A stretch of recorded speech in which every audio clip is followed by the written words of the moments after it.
Karibu katika episode ya 8 alikapia kama bado hujatazama sehemu ya 7 basi hakikisha unagusa juu pop up kinitokeza juu kabisa upande wa kulia mwa screen mwako ili tuweze kwenda pamoja. Lakini kama bado hujagusa alama ya kusubscribe fanya hivyo mapema ili tuweze kwenda sawa. Dada Maxoi baada ya kugundua kwamba Ali inawezekana kwamba huenda akawa anamfuatilia mambo yake mengi tu, ikabidi siku ya leo kupanga kuweza kuonana naye, na walipokuwa wameonana naye akawa anamshukuru kwa kuweza kumsaidia mwamba Kim, lakini akamwambia kwamba uliwezaje kujua kwamba Kim anakuwa anafuatiliwa? Lakini afandeli akaeleza kwamba ni katika tu majukumu yake ya kazi aliweza kugundua kwamba jamaa alikuwa akifuatiliwa. Okay, bidada akawa amemshukuru na kumwambia kwamba kwa sasa hana changamoto yoyote pamoja na yeye pamoja na Kim, na akamsimu Ali kwamba kama anawafuatilia basi ni vyema angeacha kabisa kufanya jambo hilo, ila kama ameweza kutimiza majukumu yake ya kiaskari basi anafanya vizuri. Lakini meneja Jodung alikuwa akitazama ile performance ya bidada Siang siku ya jana, namna gani bidada alikuwa akiimba kwa huzuni sana akielezea juu ya mahusiano yake, kitu ambacho kikamkela sana meneja, na akatamani kujua ni kwa nini bidada aliamua kuimba nyimbo kama zile mbele za watu, japokuwa comment nyingi zilikuwa zikimpongeza bidada kwa kuimba vizuri. Mwamba Jodok akachukua simu yake, lengo ni kumpigia bidada Siang, lakini kwa bahati mbaya akawa mpati, ila akawa nakumbuka kwamba siku ya jana ni kama Mwamba alikuwa akitafutwa na bidada Siang, huenda labda akimcheki huyu Kim atagundua wapi Siang alipo. Jodok akafunga safari moja kwa moja mpaka kuelekea kwa Mwamba Kim, lakini alipofika tu Kim akaeleza dhamira yake ya dhati ya kutaka kuacha kabisa kazi ya muziki. Mwamba Jodok baada ya kuyasikia yale maneno alichanganyikiwa sana, kwani alikuwa anajua mchango mkubwa ambao Mwamba Kim alikuwa anautoa katika kampuni, na aliamini kabisa kwamba ile kampuni itakwenda kushuka sana mara baada ya Mwamba kuweza kuacha shughuli zake za muziki. Akawa anafikiria ni nini atakwenda kufanya. Mwamba Jodok akiwa anatoka nyumbani kwa Kim akiwa na jazba sana, akawa anatoka tu ile mlangoni anakutana na bidada Maxoi alikuwa akiingia katika chumba hicho. Sasa alikuwa akimpongeza kwa kumwambia kwamba hongera sana kwa kuini moyo wa Kim, lakini vipi makubaliano yetu yale ya kwanza? Bidada akamwambia kuwa moyo wangu uko vile vile na msimamo vile vile. Akamwambia hongera sana kwa sababu hata Kim pia tabia yake imeweza kubadilika na umefanya jambo zuri. Lakini bidada akaja kugundua kwamba hii hongera haikuwa kutokea moyoni, kwani Mwamba alikuwa anatoa hongera kinafiki tu. Bahati iliyo njema Mwamba Kim akawa ametoka nyakati hizo na kuweza kumchukua bidada. Sasa walipoingia tu ndani, bidada akawa anamuuliza Mwamba kwamba hivi ukiwa mmepiga kesi ni kwamba kuanzia hapo nini mnakuwa ni wapenzi? Jamaa akafurahi sana kulisikia swali lile na kumwambia kwamba kuanzia sasa hivi mimi na wewe ni wapenzi. Akawa amemkumbatia. Kesho yake mama yake na Kim alikuwa akipita katika mitaa fulani kwenda kununua maua. Kwa bahati iliyo njema akaweza kumshuhudia bidada Maxoi. Alishangazwa sana kuona kwamba bidada huyu alikuwa akitabasamu sana, lakini cha ajabu ni kwamba kumbe tabasamu hili lilikuwa linasababishwa na mtoto wake wa kiume ambaye anaitwa Kim. Kikawa ni kitu ambacho kilimshangaza sana mama huyu, kwani mtoto wake hajatabasamu kwa kipindi kirefu katika tabasamu la mitindo hii. Akabaki amedoa tu, yani haamini kabisa. Nyakati za usiku bidada Maxoi alikuwa ameketi na Mwamba. Hapo akiwa chumbani waliendelea kupeana mahaba tu. Bidada alimueleza Mwamba Kim wazi kwamba kutoka siku alipoingia katika mahusiano na jamaa ameanza kujigundua kwamba uwezo wake wa kuweza kusikia uongo na ukweli umeanza kama vile kupungua, bali hisia zake ndio zinaongoza mwili wake zaidi. Kama kawaida ya Uswahilini, vituko viishigi bana. Leo kuna mzee mmoja alikuwa anaonekanika akiwa anauza bidhaa, lakini kuna mama mmoja hivi mwenye gari yake mjini, ana pesa yake nyingi, akawa amerudisha gari yake reverse na kugonga zile bidhaa ambazo huyu mzee alikuwa akiziuza. Kumbe alikuwa ni mama yake na bidada Maxoi. Baada ya kufanya utapeli wake huko akawa amenunua gari. Sasa siku ya leo aliweza kumpamia huyu mtu, kumbe akuwa mwingine, alikuwa bali ni baba yake na bidada Maxoi.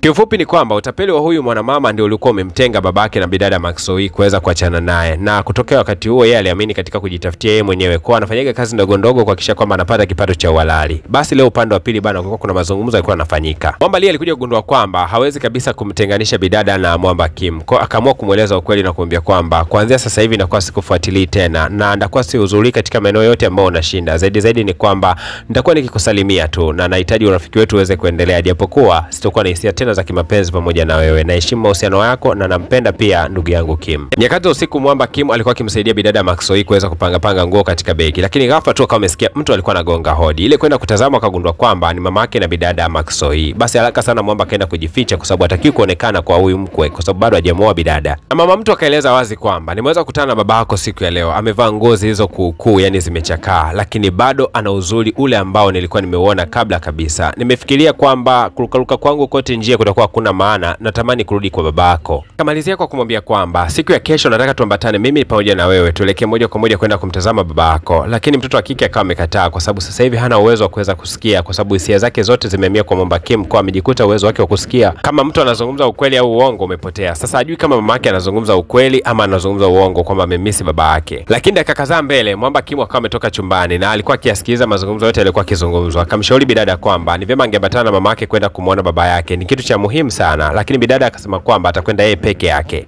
Kabisa mapema na alfajiri bidada kama ametimba katika maeneo ya mapoli ambako baba yake alikuwa akijificha huko akiishi maisha yake ya upweke sana. Na siku ya leo mzee alikuwa amefurahi kweli kumuona binti yake, lakini alipokuwa akizidi kuongea naye akasema kwamba sidhani kama mama yako amebadilika tabia yake, lazima yuko vile vile. Kumbe wakati huo wote wanazidi kuzungumza, mama yake alikuwa yuko kando hapo anawasikiliza tu, akajitokeza na kuanza kugomba kwa kusema kwamba mimi nimebadilika bana, sasa hivi nakupenda, siwezi nikaendelea kuishi maisha ya ujana, natakiwa niishi na wewe. Lakini baba yake na bidada Maxoi akawa ameondoka na kusema kwamba huwezi ukawa umebadilika siku moja tu wewe. Akati anaendelea kuondoka, bidada akawa amekasirika kweli kweli na kuanza kumtupia vitu katika maeneo ya mgongo, akimwambia kwamba huna huruma hata kidogo, kwa sababu mimi nimebadilika na niko tayari kuishi na wewe. Sasa mabishano akawa yanaendelea. Sasa kumbuka kwamba bidada hana uwezo wa kusikia je, nani anayezungumza uongo na nani anayezungumza ukweli. Akaamua kusema tu kwamba yote yanayozungumzwa hapo ni ya kweli, kisha akawa anaondoka zake. Aliporudi nyumbani moja kwa moja akaenda kumkumbatia Mwamba Kim na kisha akamwambia kwamba nimeuzika sana kwa sababu kule kulikuwa kuna mabishano makali. Akamwambia jambo jema kwa sababu wameweza kukutana. Katika mazungumzo yao huenda watafika mwafaka mzuri. Leo mama yake na Mwamba Kim alikuwa amemuita mwanae na kuanza kuzungumza naye huku akimwambia kwamba unisamee kwa sababu nilikuwa nikikuhisi vibaya kwamba wewe ni muuaji, lakini leo nimekuja kugundua kwamba upendo una nguvu ya kuweza kumbadilisha mtu. Nimekuja kugundua kwamba bidada Maxoi ni mtu sahihi zaidi kwako kwa sababu upendo wake umeweza kurudisha tabasamu lako upya.